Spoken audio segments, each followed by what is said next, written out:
வணக்கம். நான் டாக்டர் ராமநாதன். இன்றைக்கு 2025ஆம் ஆண்டு செப்டம்பர் மாதம் 18ஆம் தேதி இந்த வீடியோ பதிவு செய்கிறேன். என்னென்றால் இந்த வீடியோ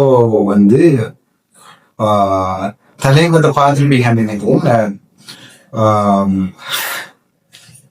என்னுடைய தந்தையாரை பற்றி யாரை பற்றியதுன்னு சொன்னால் என்னுடைய தந்தையாரை பற்றியது.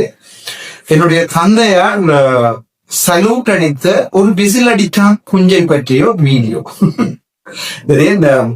இந்த வீடியோவை பார்த்து எனக்கு அனுப்பினது ஒரு அண்ணா அவரா கௌசல்யா கேண்டி. அப்ப என்னுடைய ப்ரொஃபைல் நேம் அது ஓன் ஆகல.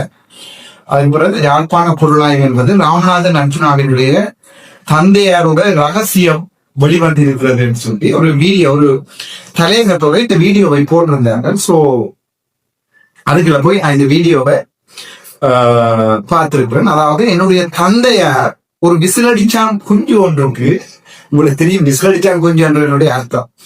ஒரு விசிலடிச்சான் குஞ்சு ஒன்றுக்கு என்னுடைய தந்தையார் சல்யூட் அடித்திருக்கிறார். ஸோ அந்த வெறிக்குட்டியினுடைய ஒரு வீடியோவை நான் இந்த வீடியோவை பார்க்கின்ற போது ப்ரொஃபஷனலா பிஹேவ் பண்ணியிருக்கலாம், அதை கடந்து போயிருக்கலாம். பட் இல்ல, எங்களுடைய தமிழ் மக்களுடைய சாபம் என்றா என்ன, ஏன் எங்களுடைய இனம் இப்படி அழிந்து போகிறது என்பதற்குரிய ஒரு தெளிவான வீடியோவை போட வேண்டும் என்பதற்காகவும், என்னென்றால் என்னுடைய தந்தையார் இப்போது உயிரோட இல்ல, இதை பார்த்து கோபம் வந்திருக்கும் ஜோதிங்களா இல்லை. இந்த வீடியோவை பார்த்த பின்னர் நீங்களும் இதை மெனமின்றி சிரிப்பதற்காக தான் இந்த வீடியோவை நான் பதிவு செய்தேன். முதலாவதாக இந்த வீடியோ யாரையும் புண்படுத்துவதற்காகவோ போராட்டத்துல ஈடுபட்டவர்களை புண்படுத்துவதற்காகவோ அல்ல. ஆனா உண்மை உங்களுக்கு நான் சொல்ல விரும்புகிறேன் என்னென்றால், எங்களுடைய தேசிய தலைவருடைய கட்டமைப்பிலே சில பாகுபாடுகள் தெளிவாக இருந்தது. நான் சொல்றது பிள்ளை என்றால், கட்டமைப்புல இருந்தாக்கள் யாராவது கீழே கொமெண்ட் பண்ணுவோம். வரியுடுப்பு போட்டவர்கள் என்பது வேறொரு விதமாக இருந்தது. அவர்கள் போராளிகள், மாவீரர்கள் என்று அழைக்கப்பட்டார். புலனாய்வு துறை இருந்தது, கடற்படை இருந்தது, வான்படை இருந்தது, கரும்புலி படை இருந்தது, நீதிமன்றங்கள் இருந்தது. அதே மாதிரி இந்த காவல்துறை 1989ஆம் ஆண்டு நினைக்கிறேன், சரியாக வருடங்கள் தெரியாவிட்டாலும் 89-90 பகுதிகளில் தந்தை இணைந்து கொண்டது 91 நினைக்கிறேன், 90 90. ஸோ எனக்கு சரியாக ஞாபகம் இல்லை, 91 அப்பா ஜோதிமணிவராது. ஸோ அந்த 91 இருந்து 2009ஆம் ஆண்டு வரைக்கும் என்னுடைய தந்தையார் காவல்துறையில நீல யூனிஃபார்ம் போட்டு கொடுத்தா பேசி, அதாவது வடிவா பழகி. காவல்துறையில வேலை செய்தார்கள் நன்றாக தெரியும். நீல யூனிஃபார்ம் போடுவது சம்பளம் அளிக்கின்ற காவல்துறை உறுப்பினர். ஆனால் போராட்ட காலங்கள்ல அவர்களும் அடிவாழ்ந்து போய் மரணித்திருக்கிறார்கள். காவல்துறை நீல உடுப்பு, கடற்கூலிகள் நீல உடுப்பு, வான்படை அந்த உடுப்பு என்பதால வேற வேற இயக்கங்கள் இல்லை. ஒரு இயக்கத்தினுடைய ஒரு கட்டுமான பகுதி. இப்ப உதாரணமா பாத்தீங்கன்னு சொன்னா, இலங்கை போலீசாருக்கு இருக்கக்கூடிய வரப்பிரசாதங்கள் இலங்கை ராணுவத்துக்கு, அதே நேரத்தில் ராணுவத்திலே STF இருக்கிற வரப்பிரசாதங்கள் சாதாரண சிப்பாய்க்கு. சோ நாங்கள் சொல்லக்கூடாது STF தான் பெருசு, சிப்பாய் தான் பெருசு. அவரவர் தங்களுடைய துறைகளை உங்களை எடுத்து பாத்தீங்கன்னா தெரியும், துறைகளை தேர்வு செய்வார். அந்த அடிப்படையில தந்தையார் போலீசார்ல இலங்கை போலீசார், அதாவது 83ஆம் ஆண்டு வரைக்கும் வேலை செய்தாங்க. தந்தையார் போலீசாரோட போய் இணைந்து கொண்டவர். ஆனா 86, 87, 88, 89ஆம் ஆண்டு போலீசாரோட இணைகிறது தந்தையார் கட்டுமானங்கள்ல மிக ஒரு ஆர்வத்தோட 85 வெளிநாட்டுக்கு போயிட்டு வந்துச்சு. தந்தை இணைந்து கொண்டு சொல்வதற்கு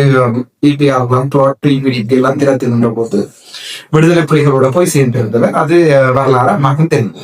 சோ இத்தர ஒரு தந்தையை பற்றி கிழிச்சு எவ்வளமாக ஒரு வீடியோ போட்டா பிறகு ஒருத்தர் சிரிச்சு கொண்டு அந்த வீடியோவை பொதுமக்களுக்கே காட்டுகிறான் என்றால் உங்களுக்கு அது விளக்க வேண்டும். எவ்வளவு ஒரு மனத்துல ஒரு ஸ்ட்ராங் ஒன்று இருக்கணும் இந்த சமூகத்தோட நின்று போராடுறது. இந்த விசிலடிச்சா கூட்டினுடைய வீடியோவை நான் போடுறேன். போட்டா பிறகு அதுக்குரிய விடயங்களை நாங்க பார்ப்போம். ஃபர்ஸ்ட் அந்த வீடியோவை நான் உங்களுக்கு போடுறேன். அந்த வீடியோ அப்ப அனைவருக்கும் வணக்கம். என்னன்னு சொன்னால், இது நான் யாருக்கண்டா அர்ஜுனா எம்பிக்கு தான் இந்த பதிவு. என்னன்னு சொன்னால், அர்ஜுனா எம்பி அவர்களே, உங்களை நான் ஒரு நல்ல மரியாதை வச்சிருந்தேன். நீங்க நல்லா பாராளுமன்றத்துல கதைக்கிறீங்க. நல்ல விஷயங்களை கேட்குறீங்க, கேள்வி கேட்குறீங்க அப்படின்னு கொஞ்சம் மரியாதை வச்சிருந்தேன். ஆனால் நீங்கள் நேற்று ஒரு பதிவு ரீச்சா சம்பந்தமா போட்டிருந்தீங்க. எனக்கு ரீச்சாக்கும் எனக்கு எந்த சம்பந்தம் இல்லை, நான் அதை பற்றி ரீச்சாவை கதைக்க வரே இல்லை. அந்த பதிவுல நீங்க கதைச்ச வார்த்தைகள் வந்து ஒரு சில வார்த்தைகளை பற்றி தான் நான் கதைக்க வேண்டி வருது. ஏனென்றால் எப்படின்னு சொன்னால், நீங்க சொன்னீங்க படிப்பறிவில் ஓயல் கூட படிக்காதவன் என்று சொல்லி ஒரு வசனத்தை உச்சரிச்சிருந்தீங்க. அது வந்து உண்மையிலேயே அது அவருக்கு மட்டுமல்ல, நிறைய பேர் இங்க வந்து நாங்கள் நிறைய பேர் யுத்தம் காரணமாக படிக்காம தான் இருக்கிறோம், படிக்கவும் இல்லை. நீங்க ஏதோ படிச்சு டாக்டர் ஆயிட்டீங்க, அதுக்காண்டி நீங்கள் வந்து மற்றாக்களை அப்படி இந்த படிப்பு சம்பந்தமா கதைக்கிறத என்னால ஒரு நாளும் ஏற்றுக்கொள்ள முடியாது. ஏனென்றால் நிறைய பேர் இந்த யுத்த காலத்துல வந்து படிக்க முடியாமல் தங்களுடைய படிப்புகள் இடைநிறுத்தி குடும்ப கஷ்டங்கள் அதுதான் சொல்லி அவங்க யுத்த பிரச்சனை இயக்கத்துல போயிட்டு அப்படின்னு படிப்பு இழந்தாக்கள்லாம் நீங்க இருக்கிறாங்க. படிப்புக்கும் பணத்துக்கும் எந்த விதமான சம்பந்தமும் இல்லை, படிப்புக்கும் உழைப்புக்கும் எந்த விதமான சம்பந்தமும் இல்லை. நீங்க படிச்சுட்டு டாக்டர் வேலைக்கு ஒரு மாசம் என்ன எவ்வளவு 1.5-2 லட்சம் சம்பளம் எடுப்பீங்க. ஆனால் நீங்க சொன்ன அதே நபர் அவரோட மாச வருமானம் எவ்வளவு இருக்குமான்னு சொல்லி நாங்க சொல்ல தேவையில்லை, உங்களுக்கே தெரியும். அப்ப அவர் படிக்காட்டிக்கும் உங்களை விட சம்பளம் அதிகமா எடுக்கிறார், நிறைய நல்ல வேலைகளையும் செய்கிறார். அப்ப நீங்கள் வந்து அப்படி கதைச்சது மிகவும் ஒரு தவறான விஷயம். இதை நீங்க பார்த்திருப்பீங்க. இதுல ஒரு சின்ன விடயத்தை நான் ஒப்புக்கொள்றேன். எஸ், நான் யாரையாவது நீ படிக்காதவன் என்று நான் பேசியிருந்தால் அதுக்கு நான் மன்னிப்பு கேட்டுக்கொள்றேன். என்னென்னு சொன்னால், படிக்காதவர்களை விரிவாக நான் பேசுவதில்லை. ஆனால் ஒரு விடயத்தை நீங்க விளங்க வேணும். என்னென்றால், படிப்பு என்பது எல்லாருக்குமே சமமாக இருக்கிற ஒரு விடயம். நான் விரும்பினாலும் படிக்கலாம், நீங்க விரும்பினாலும் படிக்கலாம். நான் 1986ஆம் ஆண்டு பிறந்தவன். சோ என்னுடைய பிறந்த நாட்கள்ல இருந்து இந்த போராட்டம் தான் எங்களை சுத்தி இருந்திருக்கு. 86 இந்தியன் ஆர்மி, 85 86 இந்தியன் ஆர்மி வந்தது. 89 90 இடம்பெயர்த்தினாங்க. என்னுடைய முதலாவது நான் படித்த பாடசாலை பெரியவிழான் ரோமன் கத்தோலிக்க தமிழ் கலவன் பாடசாலை. அந்த பாடசாலையை போய் நீங்க இப்பவும் பார்க்கலாம். யாழ்ப்பாணத்துல இருக்கிற பெரியவிழான் என்ற சச்சுவான் கோயிலோட ஒரு சின்ன ஆட்டுக்கொட்டில் மாதிரி நான் நினைக்கிறேன் ஒரு 12 அடி 8 அடி உள்ள சின்ன ரூம். அவ்வளவுதான் என்னுடைய ஸ்கூல். அதை கட்டிக்கோவும் நல்லா வச்சிருக்கிறார்கள். முதலாக எனது தந்தையார் 1990ஆம் ஆண்டு கொண்டே அங்கே என்னை ஸ்காலர்ஷிப் இல்ல ஆண்டு 5 வயதிலே பாலர் வகுப்பு இறக்குகின்ற போது நான் வீட்டை போறேன் கத்தி அழுது அந்த வெட்டு கல்லுகள் பதித்திருக்கிறார்கள். அதுக்குள்ளால அப்பா போவது சைக்கிள்ல போவதை பார்த்தது எனக்கு ஞாபகம் இருக்கு. சோ அந்த காலப்பகுதியில 86ல பிறந்திருக்கிற யாராவது 2009 வரைக்கும் உங்களுக்கு தெரியும் நாங்கள் எவ்வளவு கஷ்டத்தை அனுபவிச்சு படிச்சினாங்க, அது உங்களுக்கு தெரியும். சோ அவன் படிச்சுட்டான்றதுக்காண்டி நான் படிக்கிறேன்றதுக்காண்டி நீ என்ன படிச்சுட்டா கூடன்றதுக்காக கோவிக்க கூட. எஸ், அது ஒவ்வொரு பிறக்கைகள்ல உங்களோட மூளையில இருக்கிற மடிப்புகள்ல எண்ணிக்கையை பொறுத்தது ராசு. அது திரும்ப வடிவா சொல்றாங்க, உங்களோட மூளையில செரிபெல்லம் ஒன்று இருக்கிறது. அதே நேரம் உங்களோட மூளையில, அதை உங்களுக்கு தமிழ்ல சொல்றேன்னு சொன்னா, மூளையில இருக்கிற ஒவ்வொரு கோட்டெக்ஸ்ல மேற்கொள்ளும் அதுல இருக்கிற மடிப்புகள்ல இருக்குது. நீங்க படிப்பீங்களா இல்லையா, அது உங்களோட சரியான மடிப்புகளை உங்களுடைய அப்பா அம்மா தந்திருக்கணும். நீங்க படிக்கிறது உங்களோட பிள்ளைகள், உங்களுடைய அப்பா அம்மா. சோ அந்த விதத்துல நான் எங்க வீட்டுல எடுத்து பாத்தீங்கன்னு சொன்னா, மூத்தண்ணா படிச்சது கேம்பஸ்க்கு போனவர் ஆர்ட்ஸ் ஃபேக்கல்டி. இந்த ரவுராமன் சொல்றான்னா இந்த வரைக்கும் அவன் ஓலெவல் எடுத்துட்டு A-level படிச்சுக்கின்ற போது வீட்டுல கஷ்டம் என்பதற்காக தமிழ்ல காவல்துறையில போய் சேர்ந்தவன். அந்த நேரத்துல 2500 ரூபாயோ 3000 ரூபாய் சம்பளம் கொடுப்பார்கள். இன்றைய நேரங்கள் ஒரு நேரங்கள்ல சாப்பிடுற சாப்பாடு காசு உண்டு சில பேர். மூன்றாவதுன்னா O-level 70C இடம்பெயர்ந்து போய் அம்பாளத்துல இருந்த போது படிப்பு கஷ்டம் காரணமாக திருப்பியும் போய் பொருளாதார மேன்மையத்துல போய் அப்பா கொண்டே சேர்த்து விட்டார். அவரு 2000 ரூபாய் 1000 ரூபாய் சம்பளம் வரும். இந்த படிப்புக்கான O-level 70C மேக்ஸுக்கு கிளாஸ் கொடுக்குறான். இப்பவுமே மேக்ஸுக்கு படிப்பிக்கிறான். அவனும் O-level தான் படித்தவன். 4வது சரி, கொலிஜியம் எஜுகேஷன் தான் போனவர் 4வது. நான் எங்க வீட்லயே சொல்றேன், வெளியில சொன்னா தானே பிரச்சனை. அவன் படிக்கிறது 4வது போனது கொலிஜியம் எஜுகேஷன். கொலிஜியம் எஜுகேஷன் போன போது அவன் A-level 2CS எடுத்து ஆர்ட்ஸ்ல A-level 2CS தான் ஆர்ட்ஸ்லயே. சோ மிக குறைந்த மார்க்ஸ். சோ வீட்லயே நான் சொல்றேன், டேய் படிக்கிறேடா. இப்ப அப்பா சொல்லுவேன், அவன் பேசுவான் தானேடா, அவன் 98 கட் அவுட்டுக்கு 170 எடுத்தவன். நீங்கள் படிக்கிறேன்னா புத்தி காட்டுவான் தானேடா. நீங்களும் படிக்கும் போதுதான் அப்பா சொல்றவர் வழிய என்ன ஒரு நாள் சொன்னதில்லை, ஏன்னா படிச்சு போட்டு அவங்கள படிக்காதவங்க பேசுறேன். ஒரு சமூகத்தை நோக்கி படிக்காத சமூகம் வந்து ஒரு படித்தவன் கை நீட்டுகிற போது அந்த சமூகத்துக்கு அது சுடும், அவ்வளவுதான். அது மற்றபடி எங்களுடைய எனக்கு என்னுடைய வாக்காளர்கள் எத்தனையோ பேர் படிக்காதான். நாங்கள் சொல்வது உங்களுடைய பிள்ளைகளையாவது படிப்பீங்கள். அதற்காக நானும் படிக்கல, தலைவன் படிக்கல, பொட்டமானும் படிக்கல, பாலராஜ் படிக்கல, அவ எங்களுடைய சமூகமே படிக்க கூடாதுன்னு சொல்லி நீடிய கூடாது. ஏனென்றால் அது ஒரு கேவலம். என்ன பொறுத்த வரைக்கும் அவர்கள் தங்களுக்காக தங்களுடைய வாழ்க்கையில் அந்த நீங்க யாருன்றத கடைசியா சொல்லுங்க. இந்த வீடியோ போட்டிருக்க நீங்க என்ன செஞ்சீங்க, தமிழ் விடுதலை புலிகள் என்ன செஞ்சீங்க என்றதை நான் இந்த கடைசியா போறேன். ஆனா அவர் பொது மன்னிப்பை கேட்டுக்கொள்வீங்க. எஸ், படிக்காத வந்து யாரையுமே நான் சில நேரங்களில் படிக்காதவர்கள் மிகுந்த பண்பாளர்களாக இருப்பார்கள், சில நேரம் பயங்கரமா படித்தார்கள் படுமுட்டாள்களாக இருப்பார்கள். உதாரணங்களை நான் சொல்ல தெரியும், சரிதானே? நீங்கள் அதை பார்த்து கொண்டே இருக்கிறீர்கள். ஆகவே படிக்காதவன் என்றது வந்து ஒரு பெருமை இல்லை, அது சிறுமையும் அல்ல, அது உங்களுடைய இழப்பு, அவ்வளவுதான். இதே பிடிச்சிருக்கிறார்கள் வீடியோ பிடிக்காதாக்கள் வீடியோ பார்க்காத திட்டவன் போல திட்டு. நான் சொல்றது, நாங்கள் படிக்காட்டும் எங்களுடைய பிள்ளைகளையாவது படிக்க வைங்கன்னு சொல்லு, அவ்வளவுதான். மற்றபடி சம்பந்த தமிழ் நபர் என்ன மற்றவனை பார்த்து முட்டாள் என்று பேசுகின்ற போது நீ என்ன படித்திருக்கிறாய் தான் அந்த வீடியோ போட்டிருக்கேன். போய் எடுத்து பார்க்க முடியும். மற்றவளை பார்த்து அப்படியே முட்டாள்கள் விசரணுகளா உங்களை யாரும் வர சொன்னது என்னுடைய ரீச்சாவுக்கு என்று போன்ற வீடியோவுக்கு தான் நான் தெளிவாக சொல்லி இருக்கிறேன். மற்றவனை பார்த்து நீ படிக்கலை என்று சொல்லி கை நீட்டுவதாக இருந்தால் நீ என்ன படித்திருக்கிறாய் என்பது வந்து சமூகம் கேட்டு, அதைத்தான் நான் அவரோட கேட்கிறேன். முட்டாள் பேத்தனமா கதைக்க கூடாது சொல்லிக்கிறேன். மற்றபடி பொதுமக்கள்கிட்ட போய் நீ படிக்கல இல்ல, நீ படிக்காதும் பரவாயில்ல, உன்னுடைய குடும்பத்துல இருக்கிறவர்களை படிப்பி என்றுதான் நாங்க சொல்லுகிறோமே. உள்ள 70ஆம் ஆண்டு இந்த போராட்டம் தொடங்கினதே எங்களுடைய படிப்பு சிங்களவர்களால் திட்டமிட்ட ரீதியில சிதைக்கப்படுது. இன்றைக்கும் ஓலவல்ல ஜாழ்ப்பாணம் கடைசி மாகாணமாக போயிருக்கிறது, விளைக்கொள் வடக்கு மாகாணம் கடைசி மாகாணமாக போயிருக்கிறது. சோ அதுல சொன்னா நாங்க இடமிருந்து போய் படிக்கல, எங்கள்ட்ட அந்த வசதி இருக்கல, அவங்க எப்ப படித்தவன் என்ன கத்துறதுன்னு சொல்லி நான் ஏன் படித்தவன் பாராளுமன்றம் போகணும்டா ராசா. ஒரு ஸ்டாண்டிங் ஆர்டர்ன்றது என்ன, ஒரு பார்லிமெண்ட் பிரிவிலேஜ் ஆக்டன்றதை படித்தவன் தான் வாசித்து அங்க சண்டை பிடிக்கலாம். இல்ல நீங்க முல்லைத்தீவுல இருக்கும் ஜாழ்ப்பாணத்துல இருந்து அனுப்பி இருக்கிற மாதிரி அனுப்பி இருக்கிறவர்கள் போய் அங்கே எந்த இடத்துல இப்படி கைகளை வருது, எந்த பட்டுநாமத்தினா லிஃப்ட் மேல போகும், எந்த பட்டுநாமத்தினா லிஃப்ட் கீழே வரும்னு தெரியாம உங்களுடைய சமூகத்தை பிரதிநிதிப்படுத்துகின்ற பாராளுமன்ற அனுப்புறவர்களை அனுப்ப போறீங்கன்னா சந்தோஷம், நானே போறேன்னு சொல்றேன்.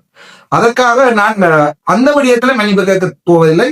எப்பவுமே நான் சொல்றேன், ஏன் நான் மயூரனை கொண்டு வந்து நான் எங்களுடைய தேர்தலில் ஒரு படித்த மனிதன். ஆகவே அவனுடைய வளம், இந்த வளம் என்பது அந்த சமூகத்துக்கு பாதிக்கப்படும் என்று ஒரு நம்பிக்கையை குஷேகாவை பக்கத்துல வச்சிருக்கிறேன். ஒரு நோய் என்றதா சரிதான். இன்னொரு கொப்பள பிள்ளைண்டா நான் இவ்வளவு தூரம் முக்கியத்துவம் கொடுத்திருக்க மாட்டேன். ஒரு லோயர், ஒரு சட்டத்திறன் என்பது ஒரு சட்டத்திறனையா படிச்சுவார் என்று சும்மா விளையாட்டு சும்மா. அப்ப இவர் என்ன பெரிய லோயர்ண்டா கொக்கா, இவர் என்ன டாக்டர்ண்டா கொக்கா, இவர் என்ன இவர் SLA சொலிசர்ண்டா கொக்கு தான். நீங்க விரும்பியோ விரும்பாமலோ கொக்கு தான்டா. கொக்க பார்த்து காகம் காகம் காகம்னு திட்டுறதால கொக்கு தனக்கு கலர் அடிச்சு கொண்டு தான் என்று ரோட்ல போகாதுடா, விலை கொள்ளும். நீங்க போடுற இந்த வீடியோக்களால நான் பாதிக்கப்பட போறேன். நான் நீங்க சொல்றீங்க அப்பா உங்களுக்கு செல்விட்டு அடிச்சது அது வெளியே கடைசியானது. இப்ப உங்களுக்கு தெளிவாக விளங்கி இருக்க வேணும். என்னுடைய குடும்பத்துல என்னுடைய தந்தையார் என்ன படிச்சேன், என்னுடைய அப்பா இதே அப்பா அப்பா அப்பா அப்பாட்ட 1000 வீதம் நான் புகழுகிறேன். என்னுடைய தந்தையார் என்ன படிச்சிருக்கேன்னு கேட்டீங்கன்னு சொன்னா A level தான். A level C2SO 2CS எடுத்து போட்டு A லெவல்லயே கஷ்டத்திலேயே கஸ்டம்ஸ்ல 1963ஆம் ஆண்டு 64ஆம் ஆண்டு A லெவல் ரிசல்ட்ஸோட கஸ்டம்ஸ்க்கு போனவர். அப்பா கேம்பஸுக்கு போறதுக்கு சந்தர்ப்பம் கிடைத்திருந்தும் கூட அப்பா படித்தது A லெவல் வந்து ஆங்கில நீதியத்துல. சோ அவருடைய இங்கிலீஷ் புலமே வேற level. So he went to customs at the age of 19 or 20. 19 or 20 வருடத்துல போயிட்டேன். சோ ஒருத்தனுக்கு மொழி புலமை இருக்குன்னா திட்டுறீங்க, நீங்க என்ன இங்கிலீஷ் அழைக்கிறேன், நீ தமிழ் கதைடா, நம்ம தமிழ் அடை, உனக்கு இங்கிலீஷ் தெரியல, இப்ப இங்கிலீஷ் படிமிட்டா. அதை விட்டுட்டு அவனுக்கு இங்கிலீஷ் தெரியுது, அவனுக்கு என்னுடைய இங்கிலீஷ் அறகுறை நான் ஏற்றுக்கொள்றேன். அதற்காக நாங்கள் அவனுக்கு என்ன இங்கிலீஷ் தெரியுது, ஆவிகள் அது இங்கிலீஷ்ல என்ன கழிக்கிறேன், அவன் உனக்கு இங்கிலீஷ்ல கழிக்கிறோம் தெரியும் விளங்க, நீ தமிழ்ல கதை, அது உங்க தாய்மொழி. அதற்காக பிள்ளைக்கு இங்கிலீஷ்ல படிப்பிக்கிறாங்க நீங்க திட்டாத. ஏண்டா காலங்கள் மாறிக்கொண்டே வருது, அடுத்தடுத்த காலங்கள்ல பிள்ளைகள் எங்க வளர போறாங்களோ தெரியாது. சோ தாய்மொழி முக்கியம், அதை நாங்கள் ஏற்றுக்கொள்றோம். அதே நேரம் ஆங்கில புலமை இல்லையண்டா சிங்கள புலமை இல்லையண்டா நீங்க பாராளுமன்றத்துல நான் கதைக்கிறத நீங்க இப்போ ஏற்றுக்கிறீங்களா இல்லையா கொஞ்சம் வாசிக்க வேண்டியா நானாகிய புட்டு என்னுடைய கத்தரிக்காய் வெள்ளாக்காய் தோட்டக்காய் முள்ளியங்காய் என்று வாசிட்டே இருக்க வேண்டியான் சொன்னா கேள்வி மேடம் அதுதான் உண்மை அதுதான் உண்மை இந்த சமூகத்துல சிங்களவன் எங்களை மதிக்காம இருக்கிறான்னா எங்களுடைய மொழி புலமை பூஜ்ஜியம் பக்கத்துல வந்து சொல்லக்கூடாது டாக்டர் உங்களை மாதிரி எங்களுக்கு 3 மணிலையும் கதைக்கு ஆசை இப்ப எனக்கு கொஞ்சம் வயசு போயிட்டு ஆனா ஆங்கிலமும் சிங்களமும் நான் படிக்க போறேன் டிப்ளமோ கிளாஸ்க்கு போக போறேன் பேத்துற மாதிரி கைவிட வயசுக்கு ஏற்ற மாதிரி அப்ப நீங்க எனக்கு பாரு நான் யாரையும் இங்க கூட சொல்லல நான் சொல்றது உண்ட இனத்தை நீ பிரதித்துவப்படுத்த வேணுமாக இருந்தா பாராளுமன்றம் போன்ற இடங்கள் நீ ஆயுதத்தால பிரதித்துவப்படுத்த போறேன்டா வீரம் வேணும்டாசா வீரம் இருந்தவனையே தொலைச்சிட்டீங்க அந்த வீரத்தோட நின்றவனாக்குற வீடியோ தான் இது போறேன் அதையும் தெளிவா போறேன் நீங்க என்ன வேலை செய்தவர்கள் பதையும் தெளிவாக போறேன் ஆக ஒரு விடயத்தை சரிவா விளங்கி கொள்ளுமோ நான் படிக்கல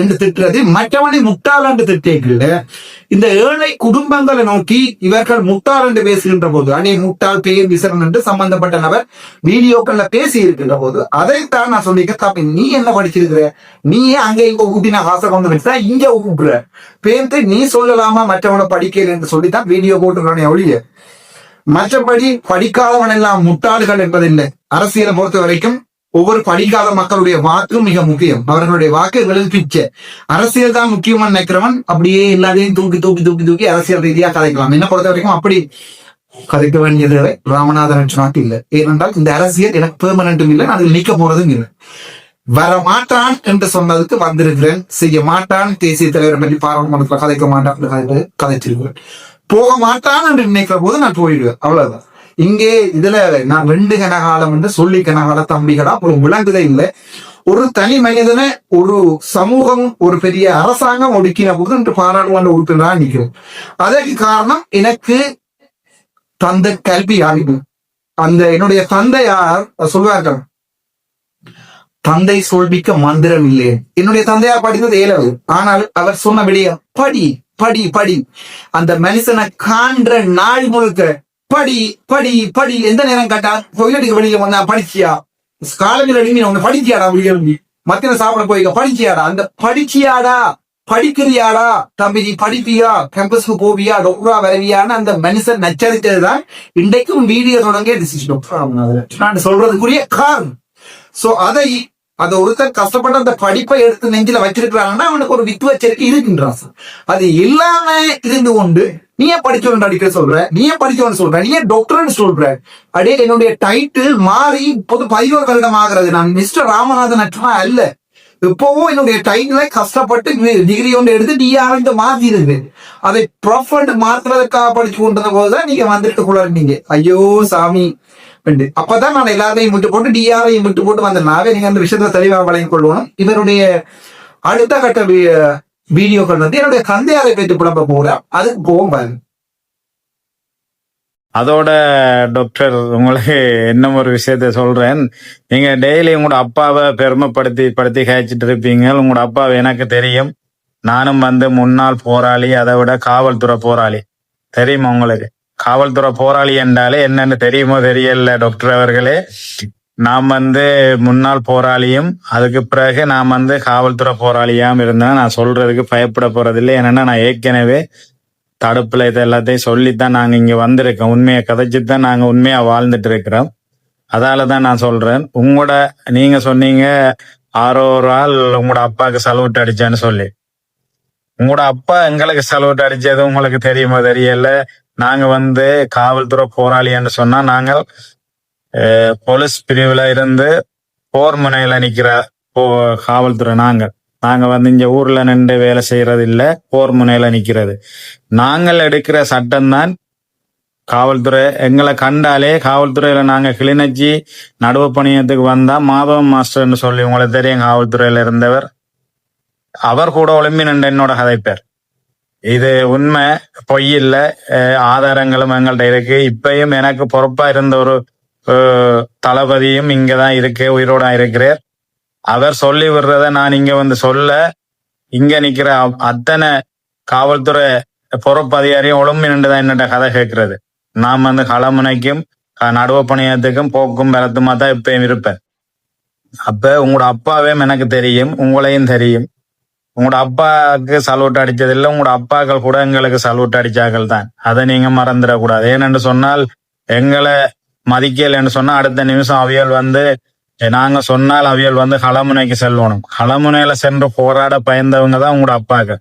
நாங்க அப்படி இல்லை. நாங்க களமுனையும் பார்ப்போம், நிர்வாகமும் பார்ப்போம். அப்படித்தான் பார்த்து நாங்கள் தயவு செய்து நீங்கள் இனிமேலாவது இப்படியான வசனங்களை நீங்கள் நிறுத்தி கொள்ள வேணும். இல்லைன்னு சொன்னால் உங்களுக்கு போட் போட்ட மக்களே உங்களை அடுத்த தேர்தலுக்கு இடையில தூக்கி எறிகிற நிலைமையை கொண்டு வந்துடுவாங்க. ஏன்னு சொன்னால் உங்களுக்கு போட் போட்ட எல்லாருமே படிச்ச டாக்டர் வாத்தி, இல்லைன்னு சொன்னால் பெரிய பெரிய உத்தியோகத்துல இருக்கிறவங்க இல்ல, படிப்பும் இல்லாமலும் உங்களை நம்பியும் தங்களுக்காண்டி நீங்க கதைப்பீங்கன்னு சொல்லியும் தங்களை பெருமைப்படுத்துவீங்கன்னு சொல்லியும் தான் உங்களுக்கு போட் பண்ணி இருந்தவங்க எங்களுடைய மக்கள்ன்றதை மறந்துடக்கூடாது டாக்டரே. உண்மையா திரும்ப திரும்ப அதைத்தான் நான் உங்களுக்கு சொல்றேன். நீங்க அதெல்லாம் மறந்து அவதூறான வார்த்தைகளை கதைக்காதீங்க. கதைக்கிறத மரியாதையோட கதைச்சு கொள்ளுங்க. ஏன்னா உங்கள ஒரு மரியாதை வச்சிருந்த நாங்கள், நீங்க அந்த மரியாதையை இப்ப வந்து இழக்கிறீங்க, கொஞ்சம் கொஞ்சமா இழக்கிறீங்க. நீங்க பாராளுமன்றத்துல பெருசா சவுண்டா கதைச்சா போல எல்லாம் சரியாக போறது இல்ல. நீங்க கதைக்கிறத நாங்கள் ஏற்றுக்கொள்றோம். ஆனா நீங்கள் அதுல கதைச்சா போல இங்க வந்து வெளியில மக்கள் அவதூறா கதைக்கிறதுல எந்த விதமான பிரயோசனமும் இல்லை. ஒவ்வொருத்தர உழைப்பு முன்னேற்றம் அதுகளை நீங்கள் வந்து தடுக்கிற மாதிரியான செயல்பாடுகளையும் செய்யக்கூடாது. தனிப்பட்ட சுயநலமான பிரச்சனைகளுக்காண்டித்தான் டாக்டர் நீங்க வந்து அப்படி அவதூறான வார்த்தைகளை கதைக்கிறீங்க. ஆனா அது உங்களுக்கு கூடாது. திரும்பவும் சொல்றேன், நீங்க சொன்னீங்க உங்களோட அப்பாக்கு சல்யூட் அடிச்சவர்கள்னு சொல்றீங்க. உங்களோட அப்பா எங்களுக்கு சல்யூட் அடிச்சான்னு நாங்க திரும்பவும் சொல்றோம். உங்களுக்கு தெரியுமா தெரியல ஆர்ஆர் எப்படி எப்படி இருந்ததுன்னு சொல்லி எங்களுக்கு கிளிநொச்சி நடுவ பணியத்திலேயே உங்களோட அப்பாவை தெரியும். அவர் எவ்வளவு ஒரு போர் முனைக்கு செல்ல பயந்தவர்ன்றதும் எங்களுக்கு தெரியும். நிர்வாகம் செய்தா போல எல்லாம் சரியாகாது. எங்களை கண்டு சல்யூட் அடிச்சாக்கெல்லாம் காவல்துறையின்ற பெரிய பெரிய பொறுப்பு அதிகாரிகள் எல்லாம். ஏனென்று சொன்னால் எங்களை வெறுத்தா அடுத்த நிமிஷமே அவர்களை களமுனைக்கு அனுப்புறதுக்கு எங்களால் இயலும். அதாலதான் நாங்க கேட்கிறால் களமுனைக்கு வரணும். நாங்க காவல்துறை போராளிகள். நீங்கள் கொப்பி வெஞ்சலோட தெரிஞ்ச நீங்க நாங்க ஆயுதம் தூக்கி போராடினாக்கள். தயவு செய்து உங்களோட அப்பா பற்றி புகழ்றதை இதோட நிறுத்தி கொள்ளணும். தேவையான விஷயம் எதுவும் தேவைப்பட்டால் எந்த போன் நம்பரை கால் பண்ணுங்க. உங்களோட அப்பாவை பற்றி நான் விளக்கம் சொல்றேன். இதுல எல்லாத்தையும் சொல்லி உங்களை அவமானப்படுத்த இல்லாட்டிக்கு உங்களோட அப்பாவை அவமானப்படுத்த நான் விரும்பல. இதுதான் உண்மை. இதை நீங்க ஏற்றுக்கொண்டு சரியான முறைக்கு வரையில்லைன்னு சொன்னா மக்கள் உங்களுக்கு சரியான தீர்ப்பை தருவாங்க. இந்த படிப்பறிவு இல்லாத கதைகள் எல்லாம் இதோட நிறுத்தி கொள்ளணும். Okay right. இந்த துண்டை நீங்க பாத்திருக்கீங்க. இதுலதான் ஒரு மிகப்பெரிய காமெடி ஒரு கேட்டா, நான் இதை யாராவது தேடி பார்க்க விரும்பல. ஒரு 2-3 ஃபேக்ட்ஸ் அதை விளங்கப்படுத்துறது. முதலாவது, இந்த போராளி நபர் இவ்வளவு காலம் இந்த அரசியலுக்கு வர வரைக்கும் இந்த போராளிகள்ல மிகப்பெரிய மரியாதை. என்னுடைய தேர்தல் நீங்க எடுத்து பார்த்தா தெரியும். என்னுடைய தேர்தல் விஞ்ஞாபனங்கள் எடுத்து பார்த்தீங்கன்னா தெரியும். நான் ஒரு பாராளுமன்ற உறுப்பினராகிய உடனே என்னுடைய பதவிகள் வருகின்ற போது நான் இந்த முன்னாள் போராளிகளுடைய தரவுகளை சேகரித்து அவர்களுடைய வாழ்வாதாரத்தை எல்லாத்தையும் நான் பார்ப்பேன் என்கின்ற மாதிரி என்னுடைய பாராளுமன்ற தேர்தல் தொகுதியில் என்னுடைய முக்கியமான முதல் வீட இந்த முன்னாள் போராளிகள், விடுபட்ட போராளிகளை பாதுகாப்போம்ன்றதுதான் என்னுடைய தேவையாக இருந்தது. புலம்பெயர்ந்து இருக்கிற போராளிகள் கூட இங்கே இருக்கிற போராளிகள் உதவி செய்யணும் என்ற ஒரு நம்பிக்கை எனக்கு அந்த நேரத்தில் இருந்தது. எனக்கு தெரியாது மக்களுடைய அரசு. பிறகு நான் பார்த்தேன் இந்த இம்பாயிண்ட் ஒருவர், அவர் அது உட்பட முன்னாள் போராளிகள கனவே ரணில் விக்ரமசிங்கவோட போய் நின்று கொண்டு அரசியல் செய்கிறார்கள் என்ற அரசியலை பிறகுதான் நான் விளைவிக்கும் நம்புகிறோம். ரெண்டாவது, எங்களுடைய நல்ல உதாரணம் வந்து எங்களுடைய காலையிலாத சதி சங்கம். சரிதானே? அவரை நாங்கள் தூக்கி கார்ல வச்சு கூட்டி கொண்டு போய் அவர் வெத்தில துப்ப போறாரு, வெத்தில பாக்கடிக்க போறாங்க. பாக்கு அப்பவும் நாங்கள் கலைஞர்களை கோஷலா கிடைச்சது. நீங்க சொன்னீங்கல்ல எங்களுடைய தேசிய தலைவருடைய போராட்டத்துல வெத்தில பாக்கெல்லாம் துப்பினாங்க சொன்னேன். இது என்ன சதீசனா சூப்பரா இருக்கு. இப்ப சதீசனா பிரபாகரன் பிச அவன் சொன்ன எல்லாத்தையும் நான் கேட்க வேண்டிய தேவை அந்த நேரங்கள் இருந்தது. இப்ப இல்லைன்னு சொன்னீங்களா நான் வந்து சர்ச்சு டோஜனா நீங்க சதீஷ் இப்படி கலைக்கிறாரு. ஆனா காலப்போக்குள்ள இந்த சதீஷ் என்ற யாருன்றத பெரிய அடிச்சு போட்ட வீடியோக்கள் டிக்டாக்ல நான் உங்களுக்கு எடுத்து போட்டிருக்கேன். சோ இதோட தான் இந்த போராளிகளுக்கு உதவி செய்ய வேணும், முன்னாள் போராளிகளுக்கு உதவி செய்ய வேண்டும், இவங்களுடைய வாழ்வாதாரத்தை பாதுகாக்கும் சகல அணிவும் இல்லாமலே போனது. அதை விட ஏழைகளை பார்க்கலாம் தான் நான் யோசிச்சோம். அதனாலதான் நான் அந்த முன்னாள் போராளிகளுடைய தரங்களை சேகரிக்கிறதோ. ஏன்னா இந்த முன்னாள் போராளிகள்ல ஒரு 10 விதமான ஆட்கள் கதைக்கிற இந்த விடயங்கள் ஒட்டுமொத்த முன்னாள் போராளிகளுடைய இதையும் சிதைக்கிறது. அது வேணாட்டா உங்களுக்கு சிறிதரம் போன்றவர்களுக்கு அரசியலுக்கு பாதிக்கிறது நன்றாயிருக்கல. நான் வெளிப்படையான ஒரு அரசியல்வாதி. ஆகவே நான் இப்போ டிசைட் பண்ணிட்டேன், ஓகே இந்த ஏழாம் இவர்களுக்கு நல்லா செய்ய போனா கடைசியில பழி வாங்க வேண்டிய ஒரு பழிகளை வாங்க வேண்டிய பழி வாங்குறதுல பழிகளை வாங்க வேண்டிய தான் பெருமன்றதாலும் நான் அது கடந்து போயிட்டேன். சரி, காவல்துறை போராளிகளாம் அப்பா சலூட் அடிக்கலாம் என்றால் இந்த தப்பில் எனக்கு ஒரு நல்ல நம்பிக்கை இருக்கிறது, நல்ல ஒரு அபிப்பிராயம் வருகிறது. அப்பா அந்த நேரம் கேட்டு ஒரு 10 வயசு 8 வயசு படியலுக்குன்னா சலூட் அடித்து இருக்கிறார்ன்றது எனக்கு இவ்வளவு பெரிய விடயம் என்றதை யோசிச்சு பாருங்க. என்னடா இவருக்கும் போது கிட்டத்தட்ட நான் நினைக்கிறேன் ஒரு 30 வயசு 35 வயது இருக்கலாம். சரிதான். சோ ஒரு 30 வயது என்று பார்த்தாலும் போராட்டம் முடிந்து 16 வருடங்கள் போயிருக்கிறது கணக்கு. நான் தான் ஸ்டாட்டிஸ்டிக்ஸோட காய்க்கு வந்தாலே போராட்டம் முடிந்து 16 வருடங்கள் போயிருங்க. சோ இவருக்கு என்னுடைய தந்தையார் கடைசி நாள் போராட்ட கடைசி நாளாக இருந்தால் கூட இவரை பார்க்கும் போது இவர் இந்த 16 30 கழிச்சிருந்தா 14 வயதாக இருந்திருப்போம். ஆகவே நான் கேட்கிறேன் என்னண்டா இவருடைய கருத்துப்படி 14 வயது காவல்துறை போராடி ஒருவரை எங்களுடைய இயக்கம் வச்சிருக்க நடத்த இவருடைய கருத்து. இவர் எங்கேயாவது செஞ்சோடியில விட்டிருக்கலாம் அல்லது யாராவது பொறுப்பாளிகளோட சாப்பாடு கட்டுவதற்கு விட்டிருக்கலாம் என்பது என்னுடைய அபிப்பிராயம். நான் அதை கடந்து போன பிறகு ஊர்குருவி என்ற ஒரு வெப்சைட்ல இவரை பற்றி எழுதியிருந்தாங்க. இவர் பரவி பாஞ்சானுடைய தமிழக காவல்துறை பணியாளத்துல சாப்பாடு கட்டுவதற்குரிய தொழிலை செய்து கொண்டிருந்தார் என்றதை நான் போடல, இல்ல ஸ்கிரீன்ஷாட் இதுல போட்டிருக்கேன், நீங்க பார்க்கலாம். ஊர்குருவி என்ற ஒரு வெப்சைட் தானாக அடியேன் ஆக்காட்டலாம் பேங்காட்டலாம் கேட்கிறவங்க எல்லாம் என்ன கேட்க மாடு ஏரோப்ளைன் ஓடுறாரு அழைக்கிறார் என்று ஒரு அண்ணா ஒரு அது யார் என்னுடைய சாபானாலோட எனக்கு எதிரான யாரும் தெரியாது இவருடைய வீடியோக்களை பகிர்ந்து இதுல போட்டிருக்கேன், நீங்க பார்க்கலாம். ஊர்குருவி என்ற ஒரு வெப்சைட்ல எழுதியிருக்கிறார்கள் ஏண்டா ஊக்குறாங்க. சோ என்னுடைய தந்தையா எனக்கு 14 வயசுல இப்படி துணிந்து செலவு எடுத்துக்கிறாங்கன்னா எனக்கு அது பெருமை. என்ன கவலை என்றால் தந்தையை விளந்து என்னுடைய கண்ணியையும் வளர்ந்து என்னுடைய தொழிலையும் வளர்ந்து இந்த மாதிரி ஆனவர்களுக்காக நாங்கள் போராடுகிறோம். கணக்க முன்னாள் போராளிகள் தாங்கெல்லாம் அந்த தலைவரிடம் என்னுடைய அண்மையில ஒரு கதைச்சார். நான் அந்த ஜோக்கையை சொல்றேன். ஒரு முறை நான் முள்ளி வாய்க்கால்ல எங்கேயோ போய் கடைசி சென்றி போய் நிற்கிறாராம். அவங்களால இருட்டு யாருமே தெரியாது ஸ்னைப்பரை வைத்துக் கொண்டு நிற்கிறாராம். அண்மையில கதைச்சது என்னுடைய ரெக்கார்டிங் இருக்கிறது போட்டா மரியாதை என்பதற்காக போடுது. அப்போது ஜூரில் போக சத்தம் கேட்டாராம். அப்போது தான் ரைஸ்ல நோட் பண்ணி போட்டேன். யாபகம் நான் தான் தேசிய தலைவர் பிரபாகர், நான் ஜூரில் போறேன் சுடாதீங்க தம்பி என்று சொன்னாராம். அந்த இடத்துக்கு தலைவர்கள் மன்னிக்கணும் சிரித்தது. அந்த இடத்துக்கு தலைவருடன் அண்மையில நின்று போராடியவர்கள் தான் இப்போது புலப்பெயர் நாட்டில் இருக்கிற ஒரு வீதமான சொல்றேன் ஒரு வீதமான இந்த முட்டாளர்கள்.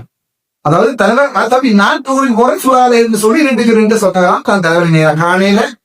ஆனா தான் அண்டை சுற்றுதான் தலைவர் செட்டிப்பார் அண்டை ரோட் பண்ணி பேசுவோம். இதுல பக்கத்துல ஜூரி போறோம்னு ஸ்னைப்பர் ஆடியாரா சொல்லுவாங்க. இப்படியும் சொல்லி ஒருவர்கிட்ட உதவி கேட்கிறார். என்ன உதவி கேட்டாரு, தம்பி நான் பிரான்ஸ்ல வந்திருக்கிறேன், தம்பி பிரான்ஸ்ல வந்திருக்கிறேன், எனக்கு ஒரு கடிதம் ஒன்று அடிச்சு தரீங்க. நான் ஒரு சாம்பிள் கடிதம் கூட எனக்கு அனுப்பி இருக்கிறேன். அந்த சாம்பிள் கடிதத்துல பார்த்தா இவருக்கு எழுதிருக்கு அந்த கேம்ல இருந்தது இப்படி ஒரு பொய் கடிதம் ஒன்று அனுப்பி அடிச்சு எனக்கு தாரீங்களா கம்மி என்று நான் சொன்னேன். நான் இந்த மாதிரியான வேலைகளை செய்யல. வேற 2 தேசிய கதைக்கிற உறுப்பினர்கள் அவருடைய 2 ஃபிளைட் டிக்கெட்டுக்காக எழுதி தரலாம். அவர்களோட கதையை கூட 10 லட்சம் ரூபாய்க்கு மேல கிடைக்கணும் அரசாங்கம். சோ இதுதான் எங்களுடைய நம்ம உண்மையாகவே தலைவருடன் போராடினவன் கடைசியா குப்பியம் கடிச்சு செத்து போயிட்டான். கடைசியா தலைவருடன் நின்று தென்னத்தானையும் போட்டு தலைவருடன் அடிபட்டு மண்ணோட நாய் போயிட்டாங்க. அதான் இப்ப நிக்கிறதெல்லாம் சோப்பு பாசம் நம்ம எல்லாரையுமே சொல்றத சில பேர் புலம்பெயர் நாட்டு இருக்கிறீங்க ஏற்றுக்கொள்றோம். அதுல சில பேர் தலைவர் இல்ல, தலைவருடைய எண்ணங்களும் இல்ல, நாங்கள் அப்படியே மறந்து போயிட்ட மட்டும் எல்லாத்தையுமே மறந்து உங்களுடைய சாதாரண வாழ்க்கைக்கு வந்து மனசுல சிரிப்புகளுடையும் காயங்களுடையும் வாங்கி கொண்டிருப்பீர்கள். உங்களையும் நோக்கிய பதிவு அல்ல. இந்த தலைவருக்கு ஜூரின் வைத்ததற்காக ஸ்னைப்பரால் சுகவளிக்கிட்டவர்களுடைய கதையை நான் காட்சி கொள்கிறேன். சொன்னார் என்னுடைய அப்பா சல்யூட் அடிக்கிறது எனக்கு பெருமை. என்னுடைய தந்தையார் இவருக்கு 14 வயசுலே இவர் போராளி, என்ன போராளி, காவல்துறை போராளி என்று சல்யூட் அடிச்சதா சந்தோஷம். இவருடைய வீடியோவை நான் போடுகிறேன். இந்த படத்தோட கீழே கொமெண்ட் வரும், இவர் யார், எந்த பரவி பாஞ்சான்ல என்ன சாப்பாடு கட்டி தொகுந்தே கொடுத்தார். சில நேரங்கள்ல இவர் சமையல் இடத்துக்கும் சண்டை நடக்கிற இடத்துக்கும் சாப்பாட்டை கொண்டே கொடுத்திருக்கலாம். போராளி, உயிரை துச்சமாக மதித்து சாப்பாட்டை கொண்டே கொடுத்த ஒரு போராளி என்று நாங்கள் அவர்கள் நல்ல நம்பிக்கையும் மரியாதையும் இருக்கிறது. ஆனால் நீங்க அவமானப்படுத்தி நான் அவமானப்படுறதோ என்னுடைய தந்தையார் அவமானப்படுத்துவதோ சரியான கஷ்டம். நான் இதை பலிகளோடையும், ஆனா இதை பொதுமக்கள் விளங்கி கொள்வோம். இப்படியாகவும் இருக்கிறார். இதுதான் என்னுடைய சமூகம். இந்த சமூகத்துல நீங்க நினைக்கிறீங்களே ராசா, இத யாழ்ப்பாணத்தை கிளிநொச்சி ஊழத்தீவை பவனியாவை திருத்திட்டான் அழிஞ்சு சமூகம் அழிந்து 16 வருடங்கள் ஆகிறது. சமூகத்தில் இருக்கிற நம்பிக்கை அழிந்து 16 வருடங்கள் ஆகுது. இதற்காகத்தான் 2009ஆம் ஆண்டுக்கு பிறகு நான் எந்த அரசியலையும் ஈடுபடுகிறேன், எந்த அரசியல் கதைகளையும் ஈடுபடுகிறேன். இன்றைக்காவது ஒரு நாளைக்கு யூடியூப்ல போய் பார்ப்பேன், தலைவர் இருக்கிறார் எங்கேயாவது ஒரு வீடியோ போட்டுக்கிறாங்களா, இல்ல கள்ளமா வீடியோ போட்டு உழைப்பாங்க. தலைவர் அங்கே இருக்கிறார், இங்கே இருக்கிறார், தலைவருக்கு அக்கா ஹோர்மணிகள், அது எல்லாத்தையும் ஒரு பெரிய ஆசையோட போய் தந்தை இருக்கிறாங்க சொன்னா கூட நான் அந்த வீடியோக்களை தேடி பார்த்துக்க மாட்டேன். தலைவர் இருக்கிறாரா என்கிற வீடியோக்களை தேடி பார்த்தவன் நான் இல்ல. எங்கட பாட்டு வந்து இங்கே இதை சொல்றாரு, நீங்க நாங்களாம் ஆயுதத்தோட திருத்தினாங்க, நீங்க குப்பி பொலிசலோட தெரிஞ்சீங்க. உங்களுக்கு நல்ல வணக்கம். நீங்கள் அந்த நேரங்கள்ல எங்களுடைய நாட்டுக்காக போராடி இருக்கிறீர்கள் என்ற அடிப்படையில சாப்பாடு கொண்டே கொடுத்திருக்கிறீர்கள் அடிப்படையில சந்தோஷம். இந்த பதிவு எந்த ஒரு முன்னாள் போராளிகளையும் காவல்துறை உறுப்பினர்களையும் அல்லது தலைவருடைய அவருடைய பாதுகாப்பவர்களை கவலைப்படுத்துவதற்குரிய பதிவில்லை. உங்களை இந்த வீடியோ கொச்சைப்படுத்துகிறார். இப்படியான விசிலடிச்சாம் குஞ்சுகள் என்று சொல்றார். இப்படியான விசிலடிச்சாம் குஞ்சுகள் தான் இன்றைக்கு போராளிகளாக மாறி போயிருக்கிறார்.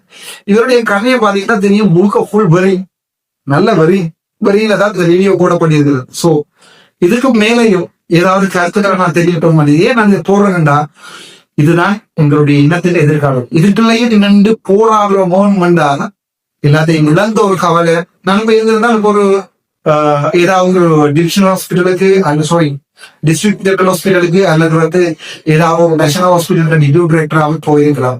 நல்ல சம்பளம் போதுமான சம்பளம், ஒரு வாகனம் இருந்திருக்கும், பொழுதுபோக்காக சந்தோஷமா வாழ்க்கையை வாழ்த்துருக்கலாம். இல்லாத விளந்து இப்பவும் ஐநா போடுறதுக்காக சண்டை பிடிச்சு இல்லாத அரசாங்கமே எம்பசியே கலைந்து போகாது என்று இவ்வளவு கவலை. இடையில காற்று எனக்கு இப்போ கலையும் போது அந்த கால்கள் நடங்கிறது, காய்ச்சல் இயலாது இருந்து இந்த வீடியோ போடுவோம் என்றதுக்காகத்தான் இந்த வீடியோ போடுற மிகுந்த கவலையோட. ஆனால் என்னுடைய தந்தையை கொச்சப்படுத்தி கூட வீடியோக்கு ஒரு பதில் போடுவோம் என்றதுக்காக. ஆனால் என்னுடைய தந்தை எப்படி என்பது எனக்கு தெரியும். 85ஆம் ஆண்டு ஹோட்டல் டீகோலி வெஸ்ட் பெர்லின்ல ஒரு மேனேஜராக இருந்தவர் 400 பெண்டுகளுக்கு வெட்டியிருந்த ஒரு வெஸ்டர்ன் பெர்லின்ல இருக்கிறார்களே தெரியும். ஹோட்டல் டீகோலியில மேனேஜராக இருந்தவர் 85ஆம் ஆண்டு விட்டுட்டு வந்து இந்த போராட்டத்தில் இணைஞ்சு நல்ல காலம் என்னுடைய தந்தையார் உயிரோட இல்லை, தலைவர் உயிரோட இல்லை, உண்மையாக போராடினவங்க பெருமள வணக்கம் உயிரோட இல்லை. ஆனால் இந்த விசில் அடிச்சா குஞ்சுகள் இப்போது போராளிகளாக எல்லா இடமே போராளிகளாக இருக்கிறார்கள். இந்த போராளிகளுக்காக தான் இந்த விசில் அடிச்சா குஞ்சுகளுக்கு தான் இந்த வீடியோ ஒன்றை சொல்றேன். எனக்கு கந்தையா பாஸ்கரன்லையோ அவருடைய வருமானங்களையோ இந்த ஒரு எரிச்சலும் போராட்டம் இல்லை. நான் நான் 3-4 லட்சம் சம்பளம் எடுத்துக்கொண்டு நிம்மதியாய் நானே இந்த குடும்பம் வந்து வாழ்ந்து ஒருத்தனுக்கு சமூகத்துல ஒரு பெரிய அந்தஸ்துல வாழ்ந்து ஒருத்தனுக்கு இந்த விசில் அடிச்சா குஞ்சுகளுக்கு எல்லாம் வீடியோ அடி போட வேண்டிய அளவு இந்த சமூகம் மாற்றி கொண்டிருக்கின்ற கவலையை தவிர வேற எந்த கவலையோட இல்லை. நன்றி, வணக்கம். This is doctor. நன்றி.